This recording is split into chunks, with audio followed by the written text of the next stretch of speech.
ॐ स्थापकाय च धर्मस्य सर्वधर्मस्वरूपिणे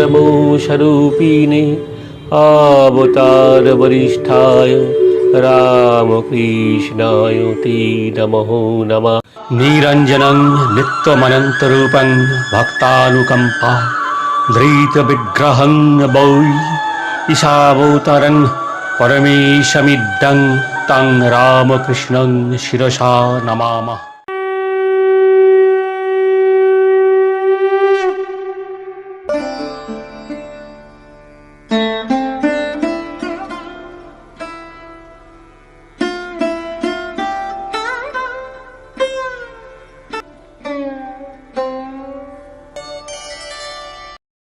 দশম পরিচ্ছেদ নিবৃত্তি মার্গ, ঈশ্বর লাভের পর কর্মত্যাগ।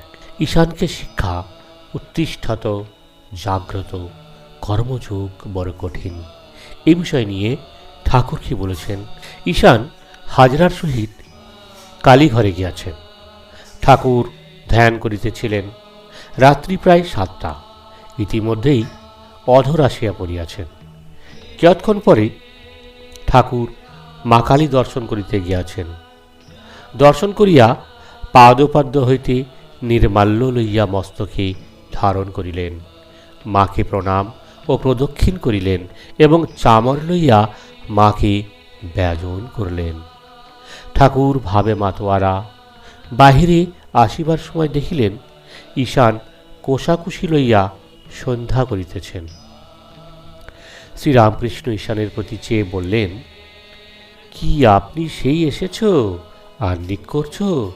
একটা গান শুনো। ভাবে উন্মত্ত হইয়া ঈশানের কাছে বসিয়া মধুর কণ্ঠে ঠাকুর গাহিতেছেন।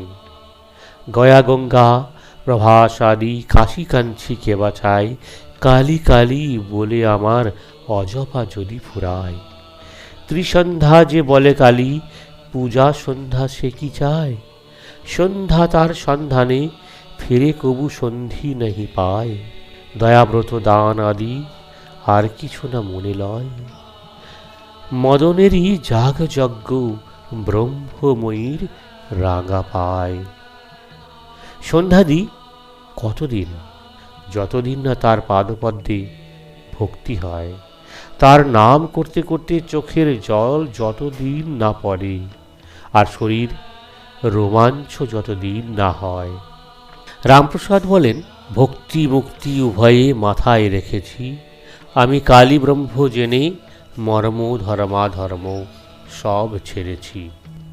যখন ফল হয় তখন ফুল ঝরে যায়। যখন ভক্তি হয়, যখন ঈশ্বর লাভ হয়, তখন সন্ধ্যাদি সব কর্ম চলে যায়। তুমি একরকম ঢিমে তেতালা বাজালে চলবে না। তীব্র বৈরাগ্য দরকার। 15 মাসে 1 বছর করলে কি হয়? তোমার ভিতরে যেন জোর নাই, শক্তি নাই। চিরের ফলার, উঠে পড়ে লাগো, কোমর বাঁধো। তাই আমার ওই গানটা ভালো লাগে না। হরিষে লাগি রহরে ভাই, তেরা বন্ত বন্ত বনি যায়, বন্ত বন্ত বনি যায়, আমার ভালো লাগে না। তীব্র বৈরাগ্য চায়। হাজরাকেও তাই আমি বলি, কেন তীব্র বৈরাগ্য হয় না জিজ্ঞেস করছো? তার মানে আছে। ভিতরে বাসনা প্রবৃত্তি সব আছে। হাজরাকে তাই বলি, ও দেশে মাঠে জল আনে, মাঠের চারদিকে আল দেওয়া আছে। পাছে জল বেরিয়ে যায়, কাদার আল, কিন্তু আলের মাঝে মাঝে ঘোগ গর্ত। প্রাণপণে তো জল আনছে, কিন্তু ঘোগ দিয়ে বেরিয়ে যাচ্ছে। বাসনা ঘোগ, জপ তপ করে বটে, কিন্তু পেছনে বাসনা ঘোগ দিয়ে সব বেরিয়ে যাচ্ছে। মাছ ধরে শটকা কল দিয়ে। বাস সোজা থাকবার কথা, তবে নোয়ানো রয়েছে কেন?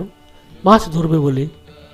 বাসনা মাছ, তাই মন সংসারে নোয়ানো রয়েছে। বাসনা না থাকলে মনের সহজে ঊর্ধ্ব দৃষ্টি হয় ঈশ্বরের দিকে। কিরকম জানো? নিক্তির কাঁটা। কামিনী কাঞ্চনের ভার আছে বলে উপরের কাঁটা নিচের কাঁটা এক হয় না, তাই যোগ ভ্রষ্ট হয়। দীপশিখা দেখো নাই, একটু হাওয়া লাগলেই চঞ্চল হয়। যোগাবস্থা দ্বীপ শিখার মতো, যেখানে হাওয়া নাই। মনটি পড়েছে ছড়িয়ে, কতক গেছে ঢাকা, কতক গেছে দিল্লি, কতক গেছে কুচবিহার। সেই মনকে কুড়ুতে হবে, কুড়িয়ে এক জায়গায় করতে হবে। তুমি যদি 16 আনার কাপড় চাও, তাহলে কাপড়ওয়ালাকে 16 আনা তো দিতেই হবে। একটু বিঘ্ন থাকলে আর যোগ হবার জো নাই। টেলিগ্রাফের তারে যদি একটু ফুটো থাকে, তাহলে আর খবর যাবে না। তা সংসারে আছো, থাকলেই বা। কিন্তু কর্মফল সমস্ত ঈশ্বরকে সমর্পণ করতে হবে, নিজে কোনো ফল কামনা করতে নেই। তবে একটা কথা আছে, ভক্তি কামনা কামনার মধ্যে নয়। ভক্তি কামনা ভক্তি প্রার্থনা করতেই পারো। ভক্তির তম আনবে, মার কাছে জোর করো। মায়ে পয়ে মোকদ্দমা ধূম হবে রাম প্রসাদ বলে, মায়ে পয়ে মোকদ্দমা ধূম হবে রাম প্রসাদ বলে, তখন শান্ত হব ক্ষান্ত হয়ে আমায় যখন করবি কোলে। ত্রৈলোক্য বলেছিল, আমি যেকালে ওদের ঘরে জন্মেছি তখন আমার হিস্সে আছে। তোমার যে আপনার মা গো, এ কি পাতানো মা, এ কি ধর্ম মা? এতে জোর চলবে না তো কিসে জোর চলবে বলো? মা আমি কি 28 ছেলে, আমি ভয় করিনি চোখ রাঙালে। এবার করব নালিশ শ্রীনাথের আগে, ডিগ্রি লব এক সওয়ালে। আপনার মা, জোর করো। যার যাতে সত্তা থাকে তার তাতে টানও থাকে। মায়ের সত্তা আমার ভিতরে আছে বলে তাই তো মার দিকে অত টান হয়। যে ঠিক শৈব সে শিবের সত্তা পায়, কিছু কণা তার ভিতর এসে পড়ে। যে ঠিক বৈষ্ণব তার নারায়ণের সত্তা ভিতরে আসে। আর এই সময় তো আর তোমার বিষয়কর্ম করতে হয় না। এখন দিন কতক তার চিন্তা করো, দেখলে তো সংসারে কিছুই নাই। ঠাকুর আবার সেই মধুর কণ্ঠে গাহিতেছেন, আর তুমি সালিসি মুরলী ওসব কি করছো?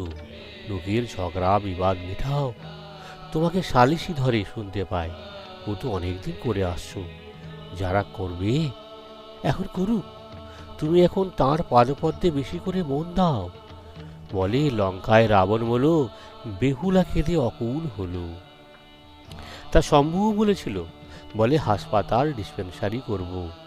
লোকটা ভক্ত ছিল, তাই আমি বললুম, ভগবানের সাক্ষাৎকার হলে কি হাসপাতাল ডিসপেন্সারি চাইবে? কেশব সেন বললে, ঈশ্বর দর্শন কেন হয় না? তা বললুম, লোকমান্য বিদ্যা এসব নিয়ে তুমি আছো কি না, তাই হয় না। ছেলে চুষি নিয়ে যতক্ষণ চষে ততক্ষণ মা আসে না। লাল চুষি, খানিকক্ষণ পরে চুষি ফেলে যখন চিৎকার করে, তখন মা ভাতের হাঁড়ি নামিয়ে আসে। তুমিও মোরলি করছো, মা ভাবছে ছেলে আমার মোরল হয়ে বেশ আছে। আছে তো থাক। ঈশান ইতিমধ্যে ঠাকুরের চরণ স্পর্শ করিয়া বসিয়া আছেন। চরণ ধরিয়া বিনীতভাবে বলিতেছেন, আমি যে ইচ্ছা করি এসব করি তা নয়। শ্রীরামকৃষ্ণ বললেন, তা জানি, সে মায়েরই খেলা, এরই লীলা। সংসারে বদ্ধ করে রাখা সে তো মহামায়ারই ইচ্ছা। কি জানো, ভবসাগরে উঠছে ডুবছে কতই তৈরি, আবার ঘুরি লক্ষ্যের দুটো একটা কাটে, হেসে দাও মা হাত চাপড়ি। লক্ষ্যের মধ্যে দু একজন মুক্ত হয়ে যায়, বাকি সবাই মায়ের ইচ্ছায় বদ্ধ হয়ে আছে।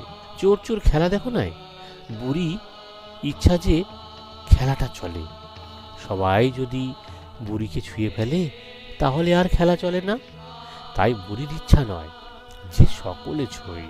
আর দেখো, বড় বড় দোকানে চালের বড় বড় ঠেক থাকে, খড়ের চাল পর্যন্ত উঁচু চাল থাকে, ডালও থাকে, কিন্তু পাছে ইঁদুরে খায়, তাই দোকানদার কুলোই করে খই মুরকি রেখে দেয়।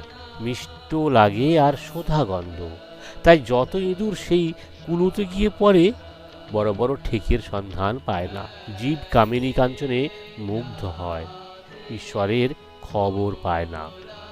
আমরা এইভাবেই শুনতে থাকব প্রতিনিয়ত শ্রী শ্রী রামকৃষ্ণ কথামৃত। আমাদের কথামৃত সিরিজের সমস্ত পর্বগুলি আপনি পেয়ে যাবেন নিচে দেওয়া ডিসক্রিপশন বক্সে লিঙ্কে ক্লিক করলে। আমাদের এই অনুষ্ঠান আপনাদের কেমন লাগছে তা অবশ্যই জানাতে ভুলবেন না। জয় রামকৃষ্ণ, জয় রামকৃষ্ণ, জয় রামকৃষ্ণ।